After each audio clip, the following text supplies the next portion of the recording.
اللهم سيدتنا فاطمة وسيدتنا زينب وسيدنا اللهم صل على سيدنا ومولانا محمد صاحب التاج والمعراج والبراق والعلم دافع البلاء والوباء والقحط والمرض والألم اسمه مكتوب مرفوع مشفوع منقوش في اللوح والقلم سيد العرب والعجم اسمه مقدس معطر مطهر منور في البيت والحرم شمس الضحى بدر الدجى صدر العلا نور الهدى كهف الورى مصباح الظلم جميل الشيم شفيع الأمم صاحب الجود والكرم والله عاصمه وجبريل خادمه والبراق مركبه والمعراج سفره وفوق سدرة المنتهى مقامه وقاب قوسين مطلوبه والمطلوب مقصوده والمقصود موجود سيد المرسلين خاتم النبيين شفيع المذنبين أنيس الغريبين رحمة للعالمين راحة العاشقين مراد المشتاقين شمس العارفين سراج السالكين مصباح المقربين محب الفقراء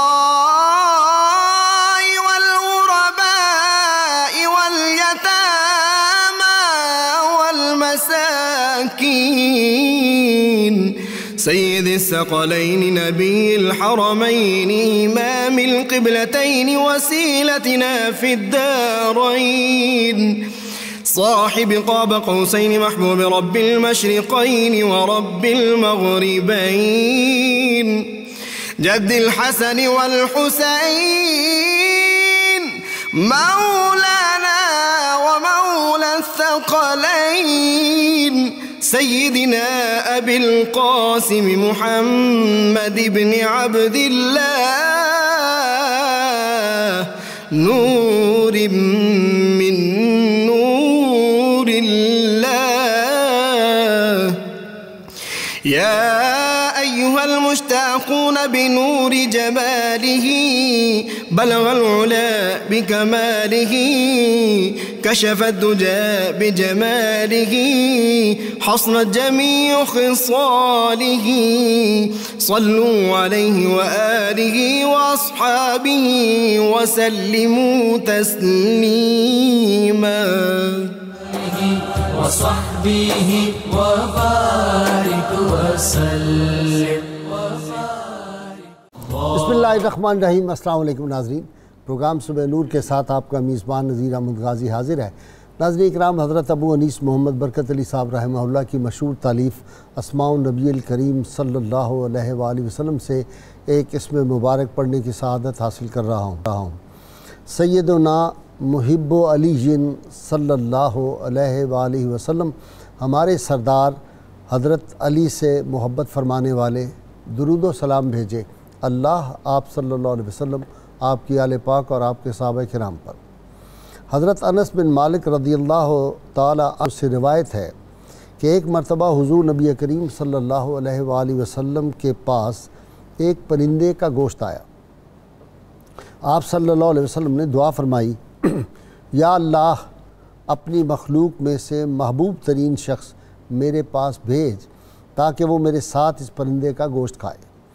چنانچہ سیدنا علی المرتضیٰ شیر خدا حاضر خدمت ہوئے اور آپ صلی اللہ علیہ وآلہ وسلم کے ساتھ وہ گوشت تناول فرمایا۔ ناظرین کرام، اسلام دین حق ہے اور اس کی سینکڑوں نہیں لاکھوں دلیلیں ہیں۔ ان میں سے دین اسلام کے دین حق ہونے پر اور رسول اللہ صلی اللہ علیہ وسلم کے رسول برحق ہونے پر اور قرآن کے کتاب حق ہونے پر اور اہل بیت اطہار کے صراط حق ہونے پر ایک بڑی دلیل جو ہے وہ واقعہ مباہلہ ہے۔ آج یوم مباہلہ ہے ناظرین کرام۔ یہ مباہلہ کی بہت جو واقعہ کی تفصیلات ہیں اور اس میں جو حکمتیں ہیں وہ تو میرے اسکالر آج بیان کریں گے، میں چند اشارے عرض کر رہا ہوں۔ رحمت کونین صلی اللہ علیہ وسلم نے آخری جو آپ کے ظاہری حیات کے جو ماہ و سال تھے ان میں آپ نے مختلف بادشاہوں کو بھی خطوط لکھے تھے، مختلف علاقوں کے لوگوں کو بھی خطوط لکھے تھے، اور نجران کے جو نصارہ تھے ان کو بھی آپ نے خط لکھا تھا کہ اسلام قبول کر لو یا جزیہ دینے کے لیے تیار ہو جاؤ۔ تو وہاں سے ایک وفد آیا تھا 60 رکنی، جن میں 14 جو تھے وہاں کے اشراف تھے، اور ان 14 میں سے بھی 3 کے بارے میں کہا جاتا ہے کہ وہ VVIP تھے ان میں، اور عاقب جو تھا وہ ان کا لیڈر تھا، اسقف اعظم جس کو کہتے تھے۔ وہ آپ صلی اللہ علیہ وسلم کے پاس آئے، آ کے انہوں نے آپ سے بحث مباحثہ کیا سیدنا عیسیٰ علیہ السلام کے حوالے سے کہ آپ کا کیا عقیدہ ہے، اسلام کیا ان کے بارے میں کہتا ہے۔ وہ تفصیلات بھی میرے اسکالر بیان کریں گے۔ رحمت کونین صلی اللہ علیہ وسلم جب ان کی بحث زیادہ لمبی ہوئی تو آپ نے فرمایا اچھا اس طرح ہے کہ پھر ہم مباہلہ کر لیتے ہیں، اس سے فیصلہ ہو جائے گا۔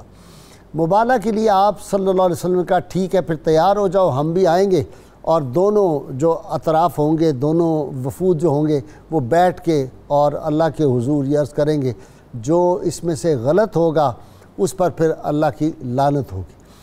تو جب رحمت کونین صلی اللہ علیہ وسلم قافلہ سالار تھے، آپ وہاں سے نکلے، اور آج سحری کے وقت میرے دل میں آیا کہ یہ جو تھا 5 نوری قافلہ تھا۔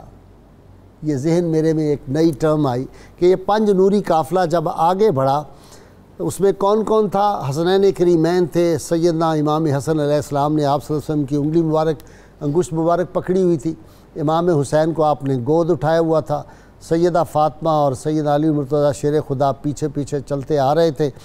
یہ قافلہ جب آیا اور انہوں نے جب وہ جو تھا ماہ طیبہ کی تجلی دیکھی اور اس قافلہ کے جو انوار برس رہے تھے وہ دیکھے، تو اسقف اعظم نے اپنے قافلے کے دیگر لوگوں سے کہا کہ یہ وہ لوگ ہیں، ان کے چہروں پہ میں وہ ضیاء باریاں دیکھ رہا ہوں کہ اگر یہ سامنے پہاڑ کو حکم دیں تو پہاڑ چلنا شروع ہو جائے گا، اس لیے ان سے مباہلہ نہ کرو، ہم تباہ و برباد ہو جائیں گے۔ مجھے اس نبی مکرم صلی اللہ علیہ وسلم میں وہ تمام نشانیاں جو ہم نے تورات و انجیل میں پڑھی ہیں وہ نظر آ رہی ہیں۔ لہٰذا وہ واپس چلے گئے۔ تو رحمت کونین صلی اللہ علیہ وسلم نے اس پہ بڑا عجیب تبصرہ فرمایا۔ انہوں نے جزیہ دینا قبول کر لیا۔ جزیے کی تفصیلات ہیں کہ انہوں نے کیا کیا کہا کہ ہم کیا پیش کریں گے۔ 2000 جوڑے کپڑے، ایک جوڑا جو ہوگا وہ 40 دینار کا ہوگا۔ اسی طرح انہوں نے کہا کہ 1000 ہم ماہ سفر میں دیں گے، ایک ماہ رجب میں، اور 30 اونٹ، 30 زریں، 30 نیزے اور 34 گھوڑے۔ اس پہ وہ جو کمپرومائز ہو گیا۔ جب وہ واپس چلے گئے تو رحمت کونین صلی اللہ علیہ وسلم نے فرمایا اگر یہ ہم سے مباہلہ کر لیتے تو ان کی شکلیں سوروں اور بندروں کی طرح بن جاتی، ان پہ آگ برستی اور اہل نجران کے وہاں پہ درخت بھی جل جاتے اور پرندے بھی جل جاتے۔ تو یہ بچ گئے تھے۔ اس میں کیا حکمتیں تھیں؟ جب اللہ کے محبوب بندے اللہ کی بارگاہ میں جب ہاتھ اٹھا دیتے ہیں تو پھر کیسے ہوتا ہے؟ جو حق پہ ہوتا ہے اس سے ہمیں پتہ چلتا ہے فتح ہمیشہ حق کی ہوتی ہے اور باطل جو ہے اس کو سرنگو ہونا پڑتا ہے۔ ناظرین کرام، اس میں ایک بہت اہم بات جو میں عرض کرنی چاہتا ہوں وہ یہ کہ رسول اللہ صلی اللہ علیہ وسلم جب یہ معاہدہ سارا طے ہو گیا جزیہ دینے کا، اس میں 2 شقیں آپ نے شامل فرمائی ہیں، 3۔ آپ نے فرمایا مسلمانوں کا جو سفیر آئے گا تم اس کی پوری عزت و تکریم کرو گے، سودی کاروبار نہیں کرو گے۔ اسلام کے زیر نگران زیر نگی آنے کے بعد سود کا کاروبار نہیں ہوگا، اور مسلمان تمہارے دین کی اور تمہاری آزادی کے بھی نگران ہے کہ تمہیں آزادی ہوگی مذہبی۔ یہ ہے اسلام، جو اسلام پہ الزام آتا ہے کہ کتنا صلح جو مذہب ہے، اور اس پہ پھر صحابہ کرام نے بھی دستخط کر دیے۔ ناظرین کرام، اس میں دعا کی اہمیت کیا ہوتی ہے، اہل اللہ جو ہوتے ہیں ان کے چہرے جو ہوتے ہیں اس پہ کیسے انوار ہوتے ہیں، اور پھر وہ جو ہے نا بدر کمال، اس کے تو پھر انوار کا عالم کیا ہوگا، ساری کائنات اس سے روشن ہے۔ میں اپنے اسکالر کی طرف بڑھتے ہوئے پیر قمر الشکور آج میرے ساتھ ہیں، ان کے ساتھ ڈاکٹر طاہر امیر تنولی آج میرے مہمان ہیں، اور آخر میں صاحبزادہ یوسف اظہر جو ہیں ان سے منقبت جو ہے وہ میں آپ کو سنواؤں گا۔ مولانا حسن رضا خان بریلوی کا جی پیر صاحب آپ کی اور ڈاکٹر تنولی کی نظر ہے شعر، انہوں نے کہا کہ آفتاب و ماہ و شم و گل یہاں سب ہیچ ہیں، شان حق آئی نظر جلوہ تمہارا دیکھ کر۔ یا رسول اللہ، یہ ادا، یہ ناز، یہ انداز، یہ صورت کہاں، یہ ادا، یہ ناز، یہ انداز، یہ صورت کہاں، منہ نہ دیکھوں حور کا تلوہ تمہارا دیکھ کر۔ جی پیر صاحب پہلے تو اس کی ہسٹری جی اور یہ بتائیں مباہلہ کیا ہوتا ہے؟ جی بسم اللہ الرحمن الرحیم۔ آج جس عظیم اور اہم ترین واقعہ کی یاد ہم اس پروگرام کے ذریعے سے منا رہے ہیں، تو یہ جب وہ تحریری طور پر نجران کے عیسائیوں کو اسلام کی دعوت دی، تو انہوں نے جیسے آپ نے ارشاد فرمایا انٹرو میں، انہوں نے اپنا ایک ڈیلیگیشن حضور علیہ السلام کی خدمت میں بھیجا۔ یہ سورہ آل عمران کی آیت نمبر 59 تا 61 3 آیات ہیں جو آیت اس مباہلہ کے بارے میں نازل ہوئی ہیں اور مباہلہ کی کیفیت کو بیان کرتی ہیں۔ میں ان آیات سے برکت حاصل کرتا ہوں، لیکن پہلے یہ ایک دو جملے تمہیداً یہ عرض کرنا چاہتا ہوں کہ یہ توحید اور تثلیث کی لڑائی تھی۔ صدیوں سے تثلیث کا جو عقیدہ دنیا عیسائیت میں فروغ پا رہا تھا، اس کا ٹکراؤ تھا اسلام کے ساتھ، اور اللہ جل مجدہ الکریم اپنے پیارے نبی صلی اللہ علیہ وآلہ وسلم جو نبی آخر الزماں علیہ تحیت و ثنا اور خاتم النبیین ہیں، ان کی ذات والا شان کے ذریعے سے ہمیشہ کے لیے باطل کو سرنگوں کرنا چاہتا تھا، اور یہ ثابت کرنا تھا کہ اللہ کی ذات وحدہ لا شریک ہے، کوئی وحدہ لا شریک نہیں، کیونکہ ہر نبی علیہ السلام کی تبلیغ کا بنیادی نقطہ جو ہے وہ توحید ہی تو ہے، جس کے لیے ہر نبی تشریف لائے، مرکزی اور بنیادی نقطہ ہی یہ ہے۔ اور یہ بات بہت ہی اہم ہے سمجھنے کے لیے کہ جس طرح بدر، احد، خندق، اس میں صحابہ کرام علیہم رضوان تیر و تفنگ کے ساتھ داد شجاعت دیتے ہیں اور جام شہادت بھی نوش کرتے ہیں، اسی طرح مباہلہ اسلام کی روحانی اور باطنی لڑائی تھی، جس میں حضور علیہ السلام کے ساتھ یہ چاروں نفوس قدسیہ جو ہیں وہ تشریف لائے۔ یہ روحانی فتح بھی تھی، روحانی فتح بھی تھی، اور باطنی فتح بھی تھی، اور علمی فتح بھی تھی، اور حق کی فتح بھی تھی۔ ارشاد ہے ان مثل عیسیٰ عند اللہ کمثل آدم خلقہ من تراب ثم قال له کن فیکون۔ چونکہ انہوں نے جب بات ہوئی تو انہوں نے پوچھا کہ حضرت عیسیٰ علیہ السلام کا باپ کون ہے، اس کا اب یہ ایک ہمارے یہ انتہائی ایمان افروز بات ہے کہ جس نبی پر کوئی الزام لگے، جس نبی سے کوئی بحث تمہیز ہو، جواب وہ نبی دے، الزام کی وضاحت وہ نبی کرے، لیکن میرے اور آپ کے کریم آقا صلی اللہ علیہ وآلہ وسلم اور کونین کے تاجدار کی شان یہ ہے کہ ان کی بارگاہ میں کوئی سوال کرے، کوئی بے ادبی کرے تو اس کا جواب وہ فرش پہ ہو، جواب عرش سے آتا ہے۔ یعنی آقا علیہ السلام کی خدمت میں جب انہوں نے پوچھا کہ حضرت عیسیٰ علیہ السلام کا باپ کون ہے، تو پروردگار عالم نے جواباً ارشاد فرمایا، وہی نازل کی اور فرمایا بے شک عیسیٰ علیہ السلام کی مثال اللہ کے نزدیک آدم علیہ السلام کی سی ہے، جسے اس نے مٹی سے بنایا، پھر اسے فرمایا ہو جا، وہ ہو گیا۔ 12 کے قریب مماثلت ہیں جو سیدنا عیسیٰ علیہ السلام اور سیدنا آدم علیہ السلام کے درمیان، مثلاً وہ انہیں بھی بغیر باپ کے پیدا کیا گیا، وہ بھی کلمہ کن سے پیدا کیے گئے۔ حضرت آدم بھی نبی ہیں، حضرت عیسیٰ علیہ السلام بھی نبی ہیں۔ حضرت آدم علیہ السلام بھی کھاتے پیتے تھے، حضرت عیسیٰ علیہ السلام بھی کھاتے پیتے ہیں، ان کا بھی والد کوئی نہیں، ان کا والد بھی کوئی نہیں۔ اور یہ ساری چیزیں جو ہیں، حضرت عیسیٰ علیہ السلام بھی حسد کا شکار ہوئے یہود کا، اور حضرت آدم علیہ السلام بھی ابلیس کی حسد اور مخالفت کا شکار ہوئے۔ وہ جنت سے زمین پر بھیجے گئے، یہ زمین سے آسمانوں پر اٹھائے گئے، یعنی یہ مماثلتیں ہیں۔ اس لیے اللہ تعالیٰ نے فرمایا کہ یہ آدم علیہ السلام جو ہے، ان کی مثال یہ ہے کہ اللہ نے حکم دیا کن ہو جا، عیسیٰ علیہ السلام کو ہو جا فیکون، پس وہ ہو گئے، وہ کلمۃ اللہ ہیں، روح اللہ ہیں۔ اللہ تعالیٰ اس بات پر قادر ہے کہ وہ اگر چاہے تو بغیر باپ کے ماں کے بطن سے بیٹا پیدا ڈاکٹر تنولی صاحب وہ آیہ مبارکہ فَقُلْ تَعَالَوْا نَدْعُ أَبْنَاءَنَا وَأَبْنَاءَكُمْ وَنِسَاءَنَا وَنِسَاءَكُمْ وَأَنفُسَنَا وَأَنفُسَكُمْ ثُمَّ نَبْتَهِلْ فَنَجْعَلْ لَعْنَتَ اللَّهِ عَلَى الْكَاذِبِينَ. جی بھائی آل عمران کے ہے. جی بھائی صاحب بالکل جس طرح قبلہ پیر صاحب نے اس کا پس منظر بیان کیا، بنیادی طور پہ یہ بالکل توحید اور تثلیث ہی کی جنگ تھی. ٹھیک. اور اللہ رب العزت نے جب آپ صلی اللہ علیہ وسلم کے اوپر یہ وحی نازل فرمائی اور آنے والے عیسائی وفد کو جواب عطا کیا، آپ تصور کریں کہ بات شروع کہاں سے کی کہ اللہ کے نزدیک عیسیٰ علیہ السلام کی مثال آدم جیسی ہے. ٹھیک. اچھا جب اس وقت ان کے پاس کوئی دلیل نہ بچی نا وفد کے پاس، تو انہوں نے کہا اگر ہم عیسیٰ کو تثلیث کا ہی قصہ نہ مانے، خدا کا معاذ اللہ العظیم نہ مانے، تو ان کا باپ کون تھا؟ اب جواب ہی آیا اگر آپ کی یہی آرگومنٹ ہے تو اس کا اطلاق تو پہلے آدم علیہ السلام پہ ہونا چاہیے نا.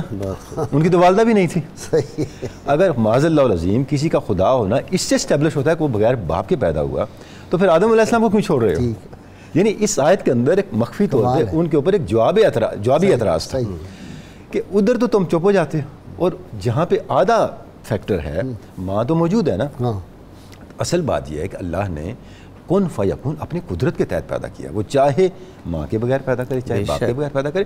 تو ایک استدلالی بنیاد پہ ان کا جو دعویٰ تھا اس کی جڑ کو کاٹ دیا. اچھا اس کے بعد جو آیہ مباہلہ آئی، غائی صاحب قبلہ یہ آیہ مباہلہ اتنی جامع ہے، یہ اسلام کے پورے ریاستی مزاج کو بیان کرتی ہے. ریاستی مزاج کو وہ کس طرح بیان کرتی ہے؟ پہلی بات یہ ہے کہ یہ معاملہ جو تھا وفد نجران کا کیوں آیا؟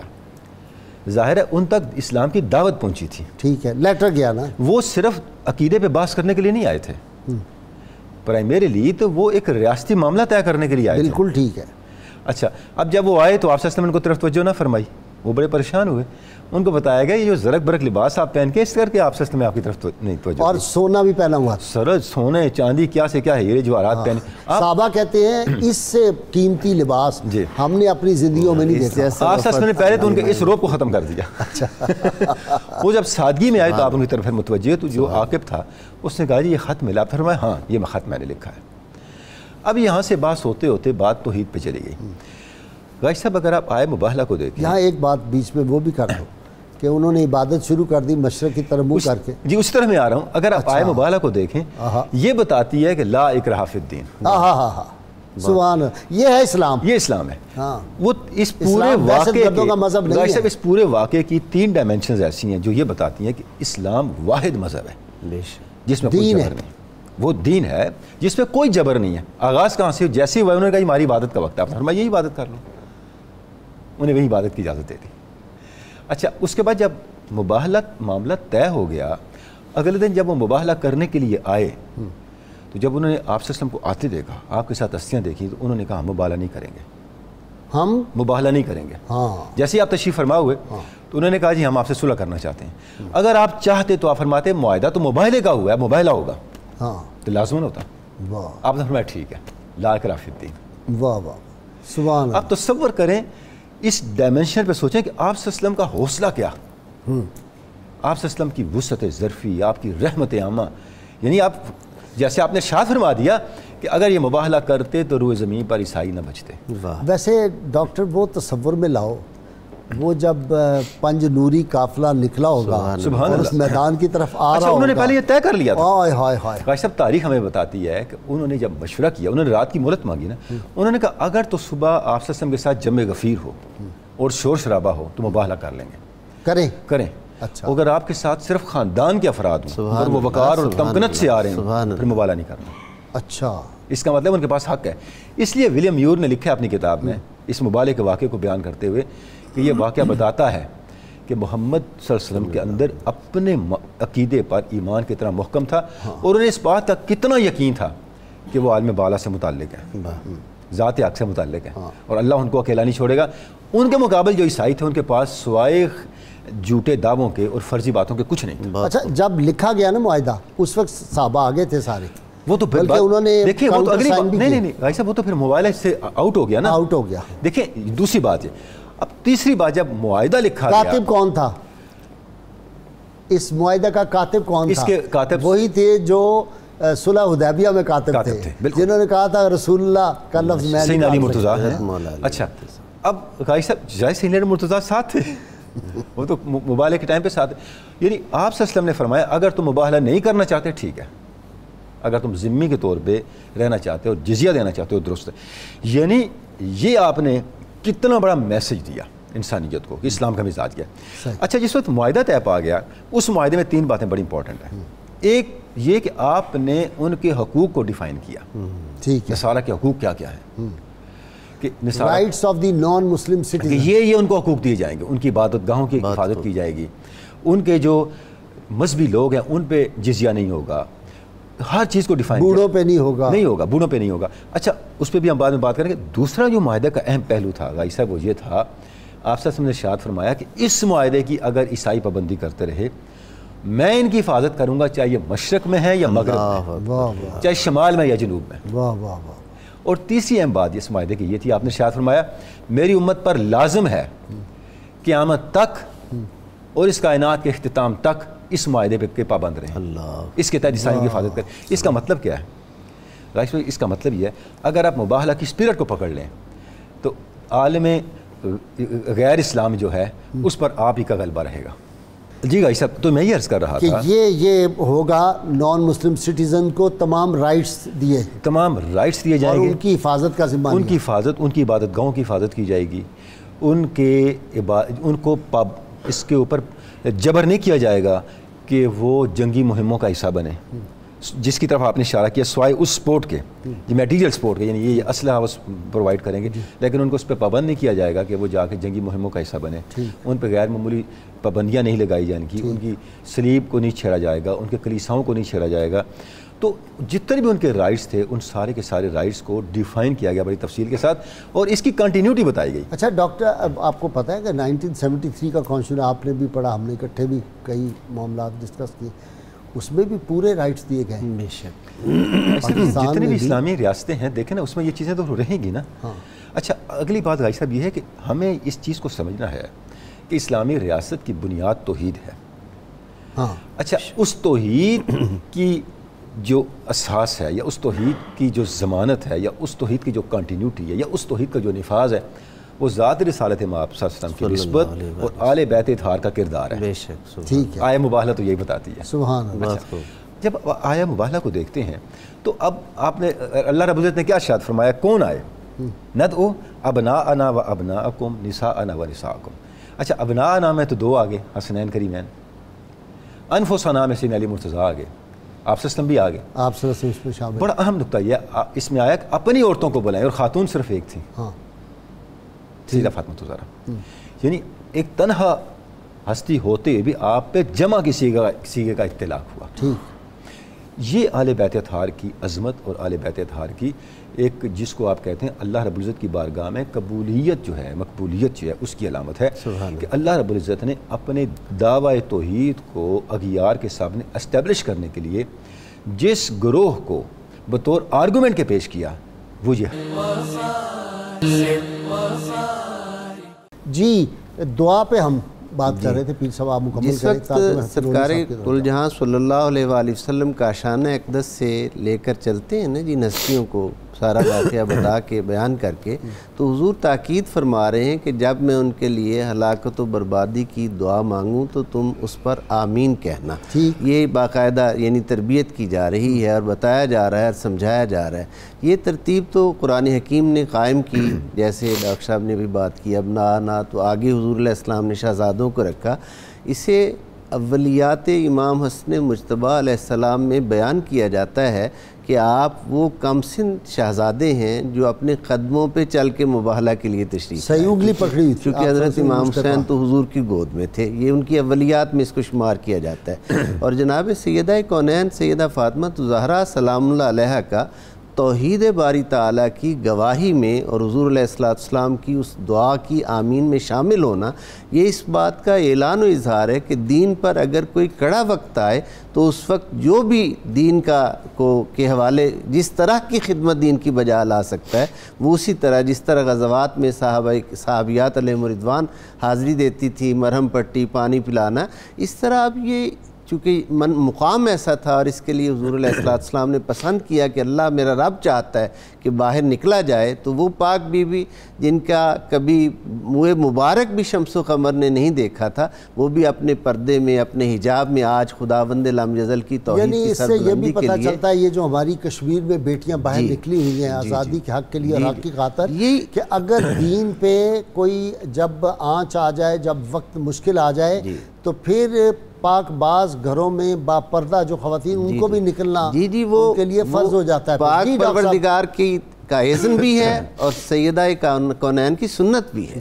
اچھا جی ڈاکٹر صاحب، صحابہ کرام نے دستخط کیے کاؤنٹر سائن، جب وہ سیدنا علی مرتضیٰ نے لکھ دیا انہوں نے اپنے دستخط کیے، پھر دیگر صحابہ نے بھی کیے، تو اس سے یہ بھی ایک پتہ چلتا ہے کہ یہ جو دعا مانگی گئی کہ لعنت اللہ علی الکاذبین کا جو الفاظ آئے ہیں، تو لعنت کا ایک مطلب یہ بھی ہوتا ہے کہ عدم برکت ہو جاتی ہے، برکت رخصت ہو جاتی ہے۔ ایسا ہی ہے، مباہلہ دیکھیں بات یہی آ جاتی ہے کہ توحید کے دعوے پہ ایمان کی دلیل بن جاتا ہے، یقین کامل۔ یقین کامل۔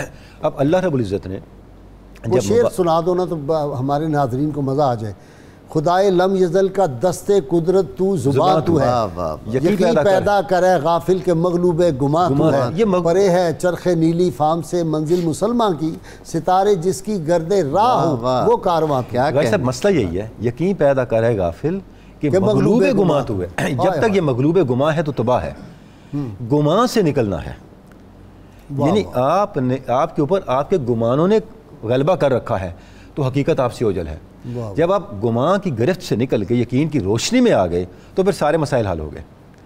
ان الذین قالوا ربنا اللہ ثم استقاموا تتنزل علیہم الملائکہ۔ اب بھائی صاحب یہ جو مولانا عبدالسلام نیازی یاد آ گئے، آپ کو یاد ہے نا، آپ نے بھی وہ پڑھ لی ہوگی کتاب، انہوں نے کہا اگر صدق کے دل سے بندہ کلمہ پڑھے یہ کیسے ہو سکتا ہے کہ ملائکہ کا نزول نہ ہو۔ تو بھائی صاحب اب اللہ رب العزت نے جب فرمایا کہ اپنی عورتوں کو، اپنے مردوں کو، اپنے بچوں کو، بیٹوں کو لاؤ، تو ان ہستیوں کو کیوں لایا گیا کہ ان کا یقین اور کردار توحید پہ اس درجے کا تھا کہ یہ توحید کی صداقت کی دلیل بن سکتے تھے، پہاڑ ہل جاتے۔ اچھا اب اس چیز کو قرآن مجید نے آگے ایک میں سورہ حدید کی آیت مبارکہ یہاں پڑھنا چاہوں گا، ارشاد ربانی ہے، یا ایھا الذین آمنوا اتقوا اللہ وآمنوا برسولہ۔ ایمان والو تم ایمان لے آئے ہو نا، تقوی اختیار کرو، پھر رسول پر ایمان لاؤ۔ یہ تقوی کے بعد پھر اس ایمان کا ذکر، یؤتکم کفلین من رحمتہ، اللہ تمہیں دوہری رحمتیں عطا کرے گا، وَیَجْعَلْ لَکُمْ نُورًا تَمْشُونَ بِهِ، اور تمہیں ایسا نور عطا کرے گا کہ تم اس کے ساتھ خلق خدا میں چلو پھرو گے، اور جب تم اس میں کامل ہو جاؤ گے لِأَلَّا يَعْلَمَ، اب پھر وہ مبالغے والی بات آ گئی، لِأَلَّا يَعْلَمَ أَهْلَ الْكِتَابِ أَلَّا يَقْتِرُونَ مِنْ شَيْءٍ مِنْ فَضْلِ اللَّهِ، تاکہ اہل کتاب کو یہ پتہ چل جائے کہ اللہ کے فضل پہ ان کا کوئی قبضہ نہیں ہے، یہ سب کچھ مسلمانوں کا ہے۔ اب دیکھیں اس معاہدے کو ذرا دیکھیں جس میں آپ صلی اللہ علیہ وسلم نے اینڈ اس پہ کیا کہ میری امت پر یہ لازم ہے کہ قیامت تک اس معاہدے کی پاسداری کرے، یعنی جب امت مسلمہ توحید کے اوپر اور رسالت کے اوپر ایمان میں محکم ہوگی اور اس کردار کی حامل ہوگی جو یہ نفوس قدسیہ جس کردار کو لے کے آ رہے تھے ان کے ساتھ ان کی نسبت پختہ ہوگی ان پاک ہستیوں کے ساتھ، کیونکہ کردار نسبت کے بغیر نہیں آئے گا۔ اچھا ایک بات ہے، اگر اس کے نتیجہ یہ ہوگا کہ ان کا غلبہ کبھی ختم نہیں ہوگا۔ پیر صاحب اہل بیت اطہار سے اگر آپ کی محبت ہوگی نا اہل بیت اطہار سے، تو اس کا ایک فائدہ یہ بھی ہوگا کہ آپ کفر کی وہ جو ہے کاسہ لسینی آپ کریں گے، آپ پھر ڈٹ جائیں گے۔ اس آیت کا ایک خوبصورت پہلو جو ہے وہ یہ بھی ہے کہ وہ کیا ہے، لوتے مکم لوجہ اللہ، میں رب دے منہ وہ بھی ذرا آیت پڑھ دیں۔ یہ ذرا میں آج ایک اور اہم بات کرنا چاہتا ہوں کہ توحید کی اس وقت تک کما حقہ معرفت حاصل ہو ہی نہیں سکتی جب تک ان 5 نوری ہستیوں کے ساتھ تعلق مضبوط اور گہرا نہ ہوگا۔ جب ان ہستیوں کے ساتھ تعلق مضبوط اور گہرا ہوگا تو توحید کی ہے عظمت جو ہے نا وہ ذہن نشین ہوگی، اس وقت تک توحید کی عظمت قلب و ذہن پر نقش ہو ہی نہیں سکتی۔ اور پھر اللہ تعالیٰ نے جس طرح جا بجا، اب دیکھیں ہم اگر سرکار دو جہاں صلی اللہ علیہ وآلہ وسلم کی سیرت طیبہ کے آخری ماہ و سال کو دیکھتے ہیں تو ویسے حضور علیہ السلام اہل بیت اطہار کی عظمت کی محبت کی تعریف کرتے ہیں، سمجھاتے ہیں امت کو. جیسے حجۃ الوداع کے موقع پر وہ خطبے میں اپنی اولاد کو 3 باتیں سکھاؤ، جی اللہ کی کتاب، قرآن حکیم، میری محبت اور میری اہل بیت کی محبت. اور حجۃ الوداع میں انی تارک فیکم الثقلین کتاب اللہ و عترتی اہل بیتی، یعنی یہ اللہ کی کتاب اور میری اہل بیت. آہستہ آہستہ ہر جگہ حضور علیہ السلام نے اپنی امت کو یہ تاکید فرمائی اور اسی بات پر زیادہ زور دیا کہ جب تک تم ان سے تمسک رکھو گے تم گمراہ نہیں ہو سکو گے. آیات مباہلہ بھی ہمیں یہی بتاتی ہیں کہ معرفت توحید تبھی نصیب ہوگی جب ان ہستیوں کے ساتھ ہمارا تعلق مضبوط ہوگا. کتنی آیات ہیں کلام مجید کی جو ان ہستیوں کی عظمت کو، شان کو بیان کرتی ہیں. سورۃ الدہر کی جس آیت کی طرف آپ اشارہ فرما رہے ہیں، اس آیت میں بھی اللہ جل مجدہ الکریم نے اسی حقیقت کو تو بیان کیا کہ ویسے تو حضور کے فیض صحبت کی برکت سے سبھی ہستیاں ایسی تھیں کہ اپنا سب کچھ راہ خدا میں نثار کرتی تھیں، لیکن حضور علیہ السلام پر اللہ تعالیٰ نے ان مبارک نفوس کا خاص طور پر اس شان کے ساتھ ذکر کیا وَيُطْعِمُونَ الطَّعَامَ عَلَىٰ حُبِّهِ مِسْكِينًا وَيَتِيمًا وَأَسِيرًا إِنَّمَا نُطْعِمُكُمْ لِوَجْهِ اللَّهِ لَا نُرِيدُ مِنْكُمْ جَزَاءً وَلَا شُكُورًا، کہ جب یہ کسی کو کھلاتے پلاتے ہیں تو ساتھ یہ کہتے ہیں، ترجمہ وہی کرنا ہے، ساتھ یہ کہتے ہیں کہ ہم تمہیں اللہ دے مونو اسی تینوں اللہ دے مونو کھواندے پہ ہیں، رب دے مونو کھواندے پہ ہیں. ہمارا مقصد اس کے علاوہ نہ تم سے کوئی شکر گزاری ہے نہ شکر طلبی ہے، فقط یہ ہے کہ ہمارا پاک پروردگار ہم سے خوش ہو جائے. ان آیات میں اگر ہم غور کریں تو ایک وصف ہے کہ انسان کہتا ہے مجھ میں یہ خوبی ہے. ابھی انا پر اور یہ خود پرستی اور خودی پہ بات ہو رہی تھی. انسان کہتا ہے کہ مجھ میں یہ شان ہے. ذہن نصیب کہ پاک پروردگار سند قبولیت عطا فرمائے اور کہے کہ یہ ہستیاں وہ ہیں جو میرے لیے سب کچھ کر رہی ہیں. ظفر علی خان کا جی وہ شعر، فضائے بدر پیدا کر، فرشتے تیری نصرت کو اتر سکتے ہیں گردوں سے، کتار اندر اس میں یہ سبق ہے سب کچھ آپ کہ جب تم باطل کے مقابلے میں جاؤ تو تم جب دعا کرو تو دعا پھر وہ جو اللہ تعالیٰ کہتا ہے میں تو مومن کے گمان کے مطابق کرتا ہوں. سبحان اللہ. اس لیے صوفیاء غازی صاحب کہتے ہیں کہ اللہ آپ کے یقین میں ہے. اچھا، جتنا آپ کا یقین، دیکھیں اللہ تو دور نہیں ہے، ہم دور ہیں. نحن اقرب الیہ من حبل الورید. اللہ کہتا ہے میں تمہاری شارک سے قریب ہوں. تو مسئلہ کیا ہے؟ ہم دور ہیں. ہوا معکم اینما کنتم. تو جس وقت یقین پختہ ہو جاتا ہے، اس لیے علامہ نے کہا نا کہ عزم مارا بیقین پختہ ترساس کے ماں اندر ہی مار کا بے خیل و سپاہ آمدہم. ہے اللہ میں اس میدان میں اترا ہوں، نہ میرے پاس گھوڑا ہے، نہ تیر و تفنگ ہے، نہ اسلحہ ہے. مجھے یقین کی طاقت عطا کر کہ میں منزل لے کے لوٹوں. ڈاکٹر ایک بات کمال کی ہے، روز ویلٹ جو امریکی صدر تھا، جب امریکہ نے ایٹم بم بنایا اور انہوں نے دھماکہ کیا نا تو قوم نے بڑی خوشیاں منائیں، ڈھول دھماکے. تو اس نے ریڈیو پہ آ کے تقریر کی، اس نے کہا کہ بات یہ ہے کہ میں آج تمہیں بتانے لگا ہوں ایٹم بم سے بھی زیادہ ایک طاقتور چیز ہے اور تمہیں اس طرف توجہ کرنی چاہیے. انہوں نے کہا جی ایٹم سے زیادہ، ابھی ہائیڈروجن کا تو اسے تصور نہیں تھا بم کا. انہوں نے کہا جی وہ کیا ہے؟ اس نے کہا وہ دعا ہے. بے شک اللہ. یہ ہمارے صوفیاء اعظام نے بھی یہ ارشاد فرمایا نا کہ تلواریں، جنگیں تلواروں سے لڑی جاتی ہیں اور دعاؤں سے جیتی جاتی ہیں. واہ واہ واہ واہ. جب تک پیچھے دعا نہیں ہوتی نا، اس وقت تک وہ جنگ جو ہے. ابو الحسن خرقانی پیچھے بیٹھا ہوتا ہے تو سلطان محمود غزنوی کی تلوار پھر آگے صحیح چلتی ہے. جی ڈاکٹر صاحب آپ ذرا اس کو بات کو آگے. جی غازی صاحب ایسے ہی ہے کہ آپ حدیث پاک ہے تعلق مع اللہ، دعا مومن کا اسلحہ ہے. دعا مومن کا اسلحہ ہے. اچھا اب دعا پرائمریلی جب آپ دیکھتے ہیں دعا کیا ہے؟ الدعاء مخ العبادہ. مخ العبادہ، عبادت کا مغز اور جوہر ہے. دعا غازی صاحب یہ لفظوں، منہ سے لفظ کہنے کا نام نہیں ہے.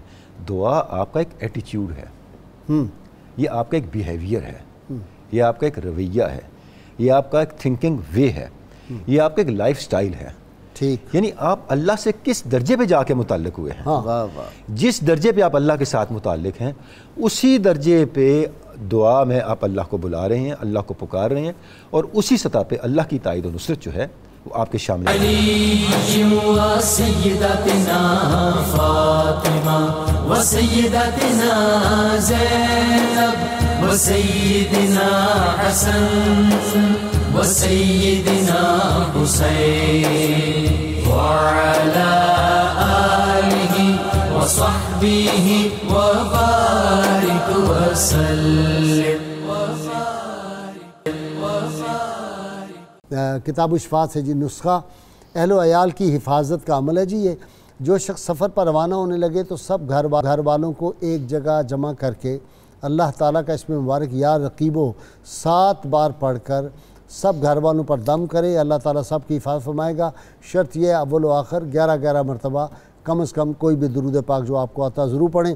سیدنا علی مرتضیٰ شیر خدا فاتح خیبر ارشاد فرماتے ہیں مجھے اس شخص پر بڑا تعجب ہوتا ہے جو اللہ تعالیٰ سے بخشش کی امید تو رکھتا ہے لیکن اپنے ماتحتوں پر رحم نہیں کرتا. صاحبزادہ محمد یوسف اظہر جی. میں تو پنج تن کا غلام ہوں، میں تو پنج تن کا غلام ہوں، میں غلام ابن غلام ہوں، میں غلام ابن غلام ہوں، میں تو پنج تن کا غلام ہوں. مجھے عشق ہے تو خدا سے ہے، مجھے عشق ہے تو رسول سے، یہ کرم ہے سارا بطول کا، میرے منہ سے آئے مہک صدا، میں جو نام لوں تیرا جھوم کے، میں تو پنج تن کا غلام ہوں. مجھے عشق سر و سمن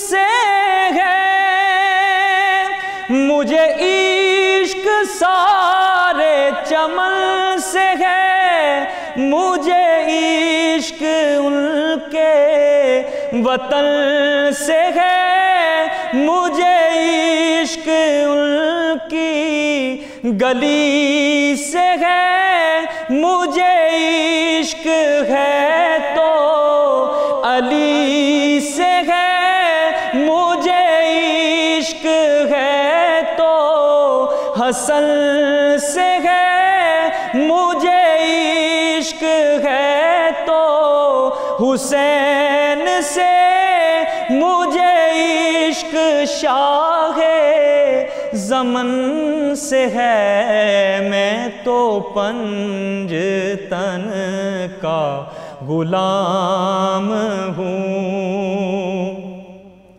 ہوا کیسے تن سے وہ سر جدا، جہاں عشق ہو وہی کربلا، میری بات انہی کی بات ہے، میرے سامنے وہی ذات ہے، وہی جن کو شیر خدا کہیں، جنہیں باب صلی علی کہیں، وہی جن کو آل نبی کہیں، وہی جن کو ذات علی کہیں، وہی پختہ ہے، میں تو خام ہوں، میں تو پنج تن کا غلام ہوں. میں قمر ہوں شاعر بے نوا، میری حیثیت ہی بلا ہے کیا، وہ ہے بادشاہوں کے بادشاہ، میں ہوں ان کے در کا بس ایک گدا، میرا پنجتن سے ہے واسطہ، میرا نسبتوں کا ہے سلسلہ، میں فقیر خیر الانام ہوں، میں تو پنجتن کا غلام ہوں، میں تو پنجتن کا غلام ہوں، میں غلام ابن فاطمہ وسیدتنا زینب وسیدنا حسن وسیدنا حسین وعلى آله وصحبه وبارك وسلم.